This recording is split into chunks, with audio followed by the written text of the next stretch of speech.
ആ വീഡിയോയില് ഒരു ഡയലോഗ് പറഞ്ഞിട്ടുണ്ടായിരുന്നു. അതായത് എന്റെ പ്രേമം കേരളത്തിലെ കൊച്ചുകുട്ടികൾക്ക് വരെ അറിയാം.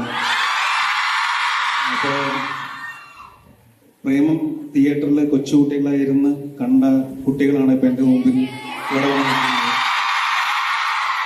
അപ്പോ സെഞ്ചറാസിലെ എന്റെ അനുജത്തിമാർക്കും ടീച്ചേഴ്സിനും മാനേജ്മെന്റിനും നമസ്കാരം. Participation is A biggest art എന്നുള്ളത് നിങ്ങൾ മനസ്സിലാക്കണം.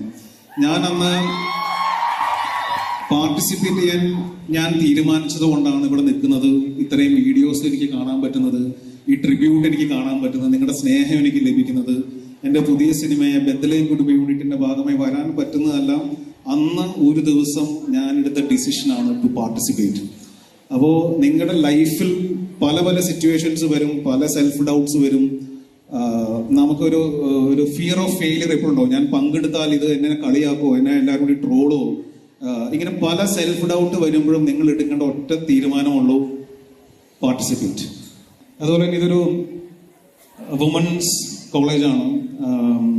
അപ്പൊ ഞാൻ മനസ്സിലാക്കിയിട്ടുള്ള ഒരു കാര്യമാണ്, എപ്പോഴും അറിഞ്ഞോ അറിയാതെയോ ഭയങ്കര റെസ്ട്രിക്ഷൻസ് ഫേസ് ചെയ്യുന്നവരാണ് നിങ്ങൾ. അത് ചെയ്യരുത്, ഇത് ചെയ്യരുത്, അവിടെ പോകാൻ പാടില്ല, ഇവിടെ പോകാൻ പാടില്ല, ഈ ഡ്രസ്സ് ഇടാൻ പാടില്ല, നേരത്തെ വീട്ടിൽ കയറണം. ഇങ്ങനെ അറിഞ്ഞോ അറിയാതെയോ നമ്മുടെ വീടുകളിൽ നിന്നും കോളേജുകളിൽ നിന്നും നമ്മൾ താമസിക്കുന്ന ഹോസ്റ്റൽ വാർഡൻ, അങ്ങനെ പലരിൽ നിന്നും നമുക്കൊരു എപ്പോഴും ഒരു റെസ്ട്രിക്ഷൻസ് ഫേസ് ചെയ്യാറില്ല. അപ്പോഴൊക്കെ നിങ്ങൾക്ക് തോന്നാം, അയ്യോ ഇത് എന്നെ കൊണ്ട് പറ്റുന്നതാണോ, ഞാൻ എപ്പോഴും എൻ്റെ അടുത്ത് എല്ലാവരും ഇങ്ങനെയാണല്ലോ സംസാരിക്കുന്നതെന്ന് തോന്നാം. പക്ഷേ ഞാൻ വളരെ ആത്മാർത്ഥമായിട്ട് പറയട്ടെ, എൻ്റെ മനസ്സിന്ന് പറയട്ടെ, നിങ്ങൾക്ക് ഓടിയെത്താൻ പറ്റാത്തൊരു അകലവുമില്ല, നിങ്ങൾക്ക് എത്തിപ്പെടാൻ പറ്റാത്തൊരു ഉയരവുമില്ല, ചാടിക്കടക്കാൻ പറ്റാത്തൊരു ഹേർഡിൽസും ഇല്ല. അപ്പൊ നിങ്ങൾ നിങ്ങളുടെ ലൈഫ് എൻജോയ് ചെയ്യുക, സമാധാനത്തിന് വേണ്ടി വർക്ക് ചെയ്യുക, നിങ്ങളുടെ ആഗ്രഹത്തിനും സ്വപ്നത്തിനും വേണ്ടി വർക്ക് ചെയ്യുക.